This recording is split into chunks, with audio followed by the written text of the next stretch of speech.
Good morning विद्यार्थी मित्रों। मैं चावड़ा इकबाल श्री एस पटेल प्राथमिक शाला द्वारा चल रहे ऑनलाइन अध्ययन में आपका हार्दिक स्वागत करता हूं। विद्यार्थी मित्रों, आज हम कक्षा 8 विषय हिंदी के अंतर्गत इकाई 2 कच्छ की शहर जो यात्रा वर्णन है उसका अध्ययन करेंगे। विद्यार्थी मित्रों, इस इकाई को लिखने वाले लेखक श्री हरीश ढोलकिया है, जिसका फोटो आप पाठ्यपुस्तक में देख सकते हो। कच्छ निवासी हरीश ढोलकिया अध्यापक थे। शिक्षकत्व आपकी पहचान बन गई। पूर्व राष्ट्रपति एपीजे अब्दुल कलाम के बहुचर्चित विंग्स ऑफ फायर पुस्तक का आपने गुजराती भाषा में अनुवाद अगन पंख शीर्षक से किया है। शिक्षण कार्य आपके अनुभव, संशोधात्मक लेखन कार्य तथा पत्रकारित्व आपके लेखन के क्षेत्र है। कच्छ मित्र में आप सुरखाब स्तंभ अंतर्गत लिखते हैं। आपका सृजन कार्य अगनोद पग, 400% आनंद तथा शिक्षण संबंधी गुजराती साहित्य लोकप्रिय है। प्रस्तुत इकाई आपने कच्छ का परिचय कराने का प्रयास किया है, जिसमें कच्छ एवं इर्द गिर्द दर्शनीय स्थलों का परिचय कराया है। इस इकाई में अपनी संस्कृति का आदर, अपनी विरासत का संरक्षण, देश प्रेम आदि मूल्यों का विकसित किया गया है। यहाँ आपकी रचना कच्छ यात्रा का अनुभव प्रस्तुत है। विद्यार्थी मित्रों, श्री हरीश ढोलकिया जो है उन्होंने एपीजे अब्दुल कलाम द्वारा लिखित विंग्स ऑफ फायर नामक पुस्तक का गुजराती भाषा में अनुवाद किया है, जिसका शीर्षक उन्होंने दिया है अगन पंख। और इसके अलावा भी उन्होंने कई पुस्तकें लिखी है, जिसके अंदर कच्छ मित्र है, सुरखाब है और अगनोत्पग में 400% आनंद तथा शिक्षण संबंधी कई गुजराती साहित्य उनके लोकप्रिय साहित्य है। यहाँ पर जो यात्रा वर्णन है वो कच्छ के बारे में परिचय कराने का प्रयास उन्होंने किया है। चलो हम देखते हैं इस यात्रा वर्णन और हम इसका पठन करेंगे और समझेंगे। यहाँ पर हम चित्र देख सकते हैं। सुरखाब के चित्र है और ऊंट है, ठीक है। विशाल भारत में अनेक दर्शनीय प्रांत हैं। दर्शनीय यानी के देखने लायक, प्रांत यानी के स्थल अलग अलग, सबका अपना अपना महत्व एवं सौंदर्य है। गुजरात उनमें एक अनूठा राज्य है। विद्यार्थी मित्रों, यहाँ पर अनूठा शब्द आया। अनूठा का माना होता है विशिष्ट, ठीक है। एक अलग राज्य है। गुजरात का एक विशिष्ट जिला है कच्छ, जो गुजरात का अत्यंत रमणीय प्रदेश है। यात्रियों के लिए कच्छ आकर्षण का केंद्र है। इसका पौराणिक महत्व भी कम नहीं। अनेक दर्शनीय स्थानों के वैविध्य के कारण इसे म्यूजियम यानी कि कच्छ में प्रवेश करते ही हमें रेगिस्तान के 2 भाग देखने को मिलते हैं। एक छोटा रेगिस्तान और दूसरा बड़ा रेगिस्तान। इन दोनों रेगिस्तान जैसा कोई लक्षण नहीं दिखाई देता। रेत कहीं नहीं नजर आती, अतः यह अनूठा रेगिस्तान है। एक अलग प्रकार का ही रेगिस्तान है कि विद्यार्थी मित्रों, कच्छ में जब प्रवेश करते हैं हम, तो प्रवेश करते ही हमें 2 भाग जो है रेगिस्तान के दिखाई देते हैं। रेगिस्तान यानी कि मरुभूमि, ठीक है। रेगिस्तान दिखाई देता है और उसके 2 भाग है, एक बड़ा और एक छोटा रेगिस्तान। लेकिन विद्यार्थी मित्रों, इस रेगिस्तान में रेत दिखाई नहीं देती कहीं पर, यानी एक अलग प्रकार का ही रेगिस्तान है। सामख्याली को हम कच्छ का प्रवेश द्वार कह सकते हैं। विद्यार्थी मित्रों, परीक्षा में पूछा जाता है कि कच्छ का प्रवेश द्वार किसे कह सकते हैं, तो सामख्याली। खास ज्ञात रखिए, कच्छ की यात्रा यहीं से आरंभ होती है। यहाँ उत्तर दिशा की ओर यात्रा का प्रारंभ होता है। रापर से धोलावीरा पहुंचते ही हमारी प्राचीन संस्कृति मोहेंजोदड़ो का संस्मरण हो जाता है। यह स्थान 5000 वर्ष के अवशेषों का अंग है। इस प्राचीन नगरी के दर्शन से ही हम चकित रह जाते हैं। यह प्राचीनता में आधुनिकता के दर्शन होते हैं। कि विद्यार्थी मित्रों, यहाँ हम फोटो में देख सकते हैं कि सामख्याली से जैसे ही हम प्रवेश करेंगे तो वहाँ पर जो रापर है, रापर से धोलावीरा हम पहुँचते हैं तो वहाँ पर हमें प्राचीन संस्कृति जो मोहेंजोदड़ो है उसका संस्मरण हो जाता है। वहाँ पर 5000 वर्ष पूर्व के अवशेष जो है वो हमें देखने को मिलते हैं। उस समय की जो पुरातन जो शैली से जो बांधकाम किया गया है, वो नगरी बनाई गई है, उसका दर्शन करते ही हमें ऐसा लगता है कि मानो ये जो बनाया गया है पूरा नगर, वो नगर जैसे आधुनिकता की ओर आधुनिक स्ट्रक्चर डिजाइन से बनाया गया हो, ऐसा हमें प्रतीत होता है। हमें पुराना लगता ही नहीं है। सामख्याली से पश्चिम की यात्रा करते बचाव नजर आता है।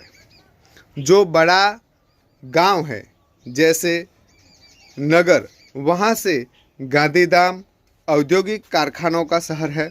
यहाँ संधि प्रजा पाकिस्तान से आकर स्थायी हुई है। गांधीधाम आदिपुर तथा गोपालपुरी उद्योगों के कारण विकसित हुए दिखाई देते हैं। आदिपुर में गांधी स्मृति तथा आसपास ही कंडला बंदरगाह का महत्व है। कंडला का विकास यहाँ की प्रजा के लिए महत्वपूर्ण है। विद्यार्थी मित्रों, सामख्याली से हम पश्चिम की ओर सफ़र करते हैं तो पश्चिम की ओर यात्रा करते हमें बचाव नज़र आता है। बचाव नामक जो शहर है वो शहर नज़र आता है, जो बड़ा गांव है लेकिन नगर जैसा हमें दिखता है। यहाँ से गांधीधाम का जो औद्योगिक कारखाने हैं, शहर है, वो भी हमें नज़र आता है। यहाँ पर जो संधि प्रजा कहाँ से आकर बसी हुई है, स्थायी हुई है, पाकिस्तान से आकर यहाँ पर स्थायी हुई है, यानी कि रह रही है। गांधीधाम और आदिपुर जो है और गोपालपुरी उद्योगों के कारण वहाँ पर विकसित औद्योगिक क्रांति वहाँ पर ज़्यादा हुई है। और आदिपुर में गांधी स्मृति के पास ही कंडला बंदर जो है, हमारे गुजरात का सबसे बड़ा बंदर जो है कंडला बंदरगाह जो है वो आया हुआ है। उसका बड़ा ही महत्व है और वहाँ देश विदेश से जहाज़ जो है वो आते हैं। ठीक है, आगे देखें। कंडला से दक्षिण की ओर भद्रेश्वर अति प्राचीन जैन यात्रा धाम है। संगमरमर से बना 2500 वर्ष पुराना जिनालय भूकंप में खंडित हुआ। उसके पुनः निर्माण का कार्य जोरों से चल रहा है। इसे आधुनिकता का स्पर्श मिला है। मुद्रा शहर तहसील मुख्यालय भी है। यहाँ अनेक उद्योगों के कारण विकास की दिशा खुली है। समुद्र के किनारे बंदरगाह विकसित हुआ है। यहाँ कुछ प्राचीन इमारतें। समुद्र के किनारे तटीय यात्रा करते हुए हम मांडवी पहुँचे। मांडवी अति सुंदर बंदरगाह है, बड़ा प्राचीन नगर है। यहाँ शहर, राज्य के महल, पवन चक्कियाँ तथा समुद्र तट के कारण अधिक दर्शनीय बना है। यहाँ VRTI ग्राम्य संस्था है। 72 जिनालय। पास ही में बिदड़ा गांव में अंतर्राष्ट्रीय अस्पताल है। मांडवी से आगे चलते डुमरा, कोठीरा, सुगरी जो जखो महत्वपूर्ण गांव है। जैनों का प्राधान्य यहाँ नज़र आता है। नलिया शहर तहसील का केंद्र है। यहाँ वायुसेना का मुख्य अड्डा है। विद्यार्थी मित्रों, यहाँ पर हम देखते हैं कि वहाँ पर जैसे ही कंडला के दक्षिण की ओर हम चलते हैं तो वहाँ पर भद्रेश्वर नामक अति प्राचीन जैन यात्रा धाम है जो 2500 वर्ष पुराना है। और वहाँ पर जो जिनालय है वो जिनालय भूकंप आया हुआ था, ठीक है, और भूकंप के कारण वहाँ पर खंडित हुआ है और उसके बाद उसका पुनः निर्माण किया गया, यानी कि दोबारा उसे बनाया गया। और उसी के कारण उस पुरातन जिनालय को आधुनिकता का स्पर्श मिला है और बहुत ही रमणीय दिख रहा है। मुद्रा शहर तहसील जो है उसका मुख्यालय आया हुआ है। वहाँ उद्योग के कारण ज़्यादा विकास हुआ है। समुद्र के किनारे बंदरगाह जो है विकसित हुआ है। यहाँ कुछ प्राचीन इमारतें भी हैं। समुद्र किनारे यात्रा करते करते मांडवी पहुँचते हैं और मांडवी अति सुंदर बंदरगाह है। बड़ा प्राचीन नगर है और शहर में राजा का महल, पवन चक्किया और समुद्र तट के कारण अधिक दर्शनीय दिखने लग रहा है। और यहाँ पर VRTI ग्राम्य संस्था जो है वो भी कार्यरत है। 72 जिनालय है। पास ही में बड़ीड़ा गांव अंतर्राष्ट्रीय अस्पताल है और मांडवी के आगे चलते हुए डुमरा, कोठरी, सुगरी और जखो जैसे महत्वपूर्ण गांव वहाँ पर आए हुए हैं। यहाँ पर ये पूरे गांव में, सभी गांवों में जैनों का प्राधान्य ज़्यादा है कि यानी कि जैन धर्म का अनुसरण करने वाले लोग ज़्यादा नज़र आते हैं। नलिया शहर तहसील का केंद्र है और वहाँ पर वायुसेना का मुख्य अड्डा है। आगे देखें, नलिया से 1 घंटे की यात्रा करने के बाद नारायण सरोवर अति प्राचीन पौराणिक धार्मिक स्थान आता है। इस स्थान को रामायण काल का माना जाता है। वहाँ कोटेश्वर नामक दर्शनीय मंदिर है जहाँ से रावण गुजरा था। यह पूरे भारत का प्राचीन स्थान माना जाता है। सूर्योदय और सूर्यास्त दर्शन यहाँ का बड़ा आकर्षण है। विद्यार्थी मित्रों, नलिया से 1 घंटे की यात्रा हम करें तो उसके बाद में नारायण सरोवर आता है जो बहुत ही प्राचीन है। ठीक है, 5 महान सरोवरों में, धार्मिक स्थल के सरोवरों में ये महान सरोवर के में लिस्ट में स्थित है और बहुत ही प्राचीन और पौराणिक धार्मिक स्थान है। यह स्थान को रामायण काल का माना जाता है और वहाँ पर कोटेश्वर नामक जो दर्शनीय मंदिर जो है वो देखने लायक है जहाँ से रावण गुजरा था। ऐसा कहा जाता है कि रामायण काल में वहाँ से रावण जो है वो गुजरा हुआ था और भारत का प्राचीन स्थान माना जाता है। और सूर्योदय और सूर्यास्त के समय वहाँ पर जो देखने लायक नज़ारा है वो बहुत ही बढ़िया है। नारायण सरोवर से आगे की यात्रा में लखपत आता है जो अति प्राचीन स्थल है। गुरु नानक की चरण रज से पावन इस भूमि पर गुरुद्वारा है। एक समय का समृद्ध शहर आज जीर्ण अवस्था में होते हुए भी दर्शनीय है। यहाँ एक किला है, उसके बगल में पानंद्रो खनिज संपत्ति के लिए प्रसिद्ध है। साथ ही विद्युत निर्माण का यह केंद्र है। लखपत से देखें तो नारायण सरोवर से आगे की यात्रा हम करते हैं तो लखपत आता है और वो भी अति प्राचीन स्थल है। गुरु नानक की चरण रज जो है से ये भूमि पावन है, यानी कि गुरु नानक जो है उसके पावन जो कदम है वहाँ पर पड़े हुए हैं। वहाँ पर पावन कदम से उस चरण रज से वो पवित्र हुई है धरती। और वहाँ पर गुरुद्वार भी है। गुरुद्वारा यानी कि जो सिख जो होते हैं उनका जो धार्मिक स्थल है उसे गुरुद्वारा कहते हैं। और एक समय का ये समृद्ध शहर था, लेकिन आज जो है वो जीर्ण अवस्था में है, लेकिन फिर भी वो दर्शनीय है, देखने लायक है।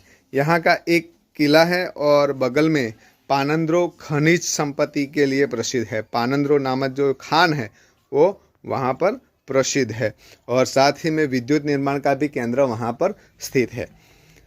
आगे देखें तो लखपत से मध्य कच्छ की ओर बढ़ने पर हाजी पीर मुसलमानों के लिए श्रद्धा का केंद्र आता है। यहाँ पीर की मजार है।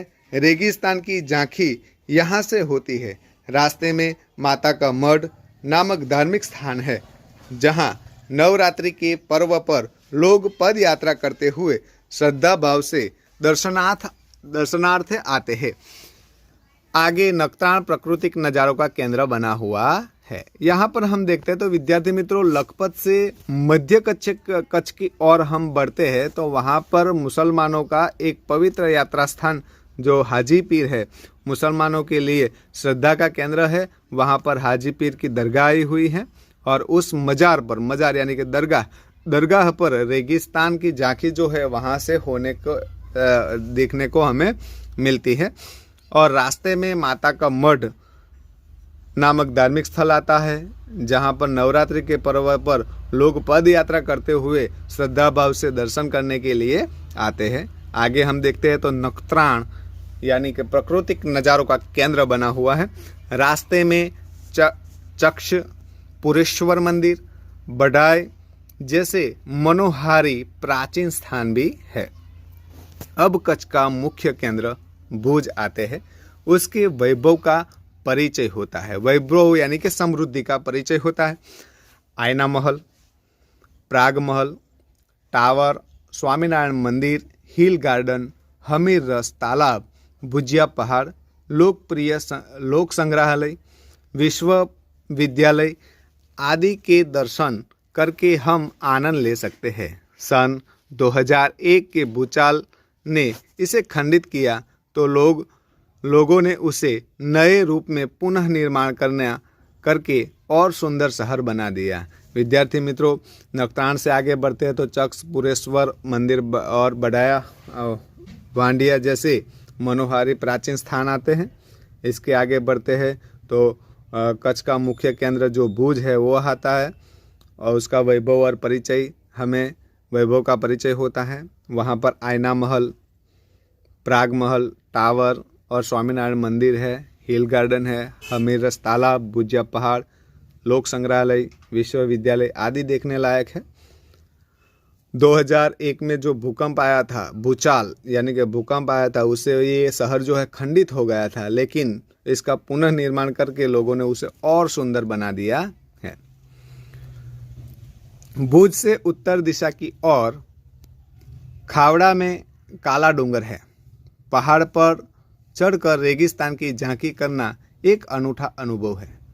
सरकार एवं स्थानीय जनता द्वारा रणोत्सव का आयोजन होता है। देश भर में लोग यहाँ आते हैं। सफ़ेद रेगिस्तान को देखना एक आनंदनीय घटना है। भुज से अंजार भी जाया जाता है। आगे बढ़ते हुए सृजन स्थान में यहाँ की प्रजा की हस्तकला का परिचय होता है। जेसल तोरल की स्मृति में मंदिर बना है जो ऐतिहासिक स्थान है। यहाँ से आदिपुर तथा गांधीधाम जा सकते हैं। सूरजबारी नामक स्थान से हमारी कच्छ यात्रा पूर्ण होती है, जो अविस्मरणीय स्मृतियाँ छोड़ जाती है। कहा जाता है, कच्छ नहीं देखा तो कुछ नहीं देखा। कच्छ गुजरात का गौरव है और दुनिया भर के लोगों के लिए किसी भी मौसम में दर्शनीय एवं आकर्षण का केंद्र है। विद्यार्थी मित्रों, भुज की उत्तर की ओर बढ़ते हैं तो वहाँ पर खावड़ा नामक जो है काला डूंगर जो है आया हुआ है खावड़ा में, और पहाड़ पर चढ़कर हमें रेगिस्तान जो है रेगिस्तान की झांकी कर सकते हैं। करना एक अनूठा अनुभव है कि पहाड़ पर चढ़कर हम रेगिस्तान को देखें तो उसका एक अलग ही अनुभव हमें होता है। सरकार एवं उसकी स्थानीय जो जनता है उनके द्वारा वहाँ पर रणोत्सव का आयोजन होता है। ठीक है, और देश भर में लोग यहाँ आते हैं और सफ़ेद रण जो है, सफ़ेद रेगिस्तान है, वो देखना एक आनंदनीय घटना है। विद्यार्थी मित्रों, पूरा जो रण है एक सफ़ेद रण की ओर, ठीक है, जैसे पृथ्वी ऊपर सफ़ेद चादर लिटाई गई हो, बिछाई गई हो, ऐसा हमें दिखाई देता है। और इसका प्रवास भी हमारे स्कूल से हुआ था, और फिर कभी भी हो इसका प्रवास तो आप ज़रूर उसमें जुड़िएगा और उसे देखने का आनंद प्राप्त कीजिएगा। भुज से अंजार भी जाया जाता है और आगे बढ़ते हुए सृजन संस्था, यहाँ की प्रजा की हस्तकला, वहाँ पर कच्छ में जाए तो भुज में वहाँ की लोगों की जो हस्तकला है उस हस्तकला का परिचय होता है। हाथों से बनाई हुई कई चीज़ें हैं, दरी है, गद्दे है, ठीक है। और इससे आगे बढ़ते हैं तो जेसल तोरल की स्मृति है। अंजार में हम जाएंगे तो जेसल तोरल की जो स्मृति है वो उसमें मंदिर बना हुआ है, वो एक ऐतिहासिक स्थान है। ठीक है, यहाँ से आदिपुर तथा गांधीधाम भी जा सकते हैं और उसकी पूर्णाहुति जो होती है इस यात्रा की सूरजबारी नामक स्थान से कच्छ की यात्रा पूर्ण होती है। विद्यार्थी मित्रों, परीक्षा में पूछा जाता है कि कौन से स्थान से कच्छ की यात्रा पूर्ण होती है, तो सूरजबारी से। जो अवर्णनीय स्मृतियाँ हैं वो हमारे मस्तिष्क पर छोड़ जाती है। और हर बार कहा भी जाता है इसके बारे में, कच्छ नहीं देखा तो कुछ नहीं देखा। हम हमेशा टीवी में देखते हैं कि अमिताभ बच्चन साहब आते हैं और कहते हैं कि कुछ दिन तो गुजारे गुजरात में, कच्छ नहीं देखा तो कुछ नहीं देखा। तो इस तरह से हमें भी अगर कभी मौका मिले तो इस स्थान का और ये सारे स्थल जो है वो स्थल देखने का मौका मिले तो उसे कभी ना गंवाइए। और इसके साथ ये हमारी इकाई पूर्ण होती है। आपको इसके शब्दार्थ जो है और अभ्यास के प्रश्न 1, 2 और 3 जो है आपको लिखने हैं। तब तक के लिए जय हिंद,